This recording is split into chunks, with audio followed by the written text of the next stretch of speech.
Bharatiya Janata party बहुत ही होशियार party है। हरियाणा हारी हुई जगह पर उन्होंने सरकार बना ली। महाराष्ट्र में लोगों को रोजगार और नौकरी मिलती थी, आज महाराष्ट्र के कारखाने यहां से छीन करके गुजरात भेजे जा रहे हैं। महाविकास आघाड़ी में एमवीए में समाजवादी पार्टी ने 12 सीटें मांगी हैं और हम वो लोग हैं जो कभी कभी कम सीटों पे भी संतुष्ट हो जाते हैं। हरियाणा की गलती हमें नहीं दोहरानी है, हरियाणा में जो हारे हैं उन्हें गलती नहीं दोहरानी है। और क्योंकि भारतीय जनता पार्टी बहुत ही होशियार पार्टी है, हरियाणा हारी हुई जगह पर उन्होंने सरकार बना ली, इसलिए हम लोगों को सावधान रह करके और अपने वोट को बचा के भी रखना है। क्योंकि बीजेपी के लोग जानते हैं महाराष्ट्र की सरकार अगर नहीं बनी तो दिल्ली की सरकार चली जाएगी, और महाराष्ट्र की सरकार इसलिए नहीं बनेगी क्योंकि महाराष्ट्र में लोग रोजगार और नौकरी करते थे, महाराष्ट्र में लोगों को रोजगार और नौकरी मिलती थी, आज महाराष्ट्र के कारखाने यहां से छीन करके गुजरात भेजे जा रहे हैं। जो प्रतिमा लगी थी छत्रपति शिवाजी महाराज को न केवल महाराष्ट्र के लोग बल्कि पूरे देश के लोग उन्हें मानते हैं, पूजते हैं, हमारे उत्तर प्रदेश के लोग भी मानते हैं। सोचिए उनके स्मारक में, उनकी प्रतिमा में ये घपले कर रहे हैं, तो महाराष्ट्र की जनता ये अपमान कभी स्वीकार नहीं करेगी। महाराष्ट्र की जनता इसको अपना सम्मान का चुनाव भी समझ रही है। आप बार-बार कह रहे हैं दिल्ली का सरकार जाएगा, क्या कुछ कारण या कुछ चल रहा है क्या दिल्ली के सरकार जाने के लिए? नहीं, देखिए महाराष्ट्र की जाएगी तो दिल्ली की भी जाएगी।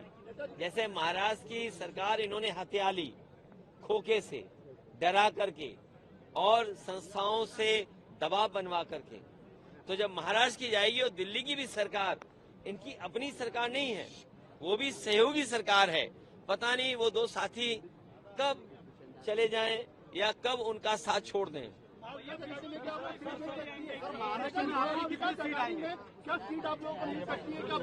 महाविकास आघाड़ी में एमवीए में समाजवादी पार्टी ने 12 सीटें मांगी हैं, 2 विधायक हमारे हैं और हम वो लोग हैं जो कभी कभी कम सीटों पे भी संतुष्ट हो जाते हैं। कम से कम सम्मान की तरह जिस तरीके से समाजवादी लोग यहाँ तैयारी कर रहे हैं, इरशाद हैं। कल हम लोग मालेगांव थे, क्या ऐतिहासिक कार्यक्रम था, बारिश के बाद भी लोग हटे नहीं, गए नहीं। तो ऐसे तमाम सीटें हैं जिनकी जानकारी हमने दे दी, जहां पार्टी मजबूत है उनकी सीटें भी हमने घोषित कर दी। और एक बात मैं बताना चाहता हूं, मुझे तो ये बताया जाता था कि सबसे अच्छी सड़क महाराष्ट्र की है। कल मैं मालेगांव से लेकर के धुलिया आपके शहर तक आया हूं, मैं गड्ढे नहीं गिन पाया। ये टोल इसीलिए लेते हैं, लगता गड्ढा भरने के लिए, लेकिन उस टोल से गड्ढा नहीं भरा जाता। आपकी जेब से पैसा निकाल करके ये अपनी जेब में रख ले रहे हैं, और उसका परिणाम यह है कि सड़कों पे गड्ढे हैं।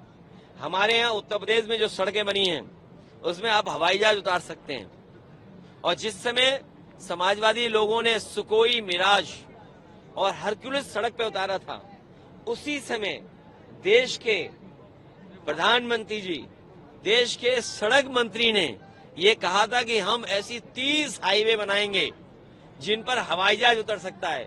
बताओ, यहाँ के तो सड़क मंत्री हैं, क्या आपके धुले और मालेगांव के बीच में हवाई जहाज उतर सकता है? नहीं। गड्ढे से बच जाओ तभी कुछ हो पाएगा। सर, क्या अखिलेश यादव जी को लीडरशिप भूमिका में देखेंगे महाराष्ट्र में? लीडरशिप भूमिका में देखिए, समाजवादी पार्टी का संगठन है। देखिए, हमारी पार्टी का लक्ष्य है कि हमारा जनाधार बढ़े और बीजेपी को हरा लें। और बीजेपी को हराने के, इसलिए बीजेपी को हराना जरूरी है क्योंकि हमारे देश की जो संस्कृति है वो मिली जुली संस्कृति है। हमने सबको अपनाया है, उन्होंने हमें अपनाया है। जो लोग यहाँ आए, उस भारत भूमि पर जो लोग आए उन्हें अपना लिया, हमने उन्हें अपमान लिया। और ये अरे रुक जाओ भाई, ये जो जगह है महाराष्ट्र, इसी से नारा दिया था क्विट इंडिया। इसी महाराष्ट्र ने, बाल गंगाधर तिलक जी ने गांधी जी को बुला करके देश की लड़ाई को आगे बढ़ाने का काम किया था। तो महाराष्ट्र का संदेश देश की राजनीति को बदलने वाला संदेश होगा। ये महाराष्ट्र का ऐतिहासिक चुनाव है और हमारे यहाँ पर प्रत्याशी इरशाद भाई हैं।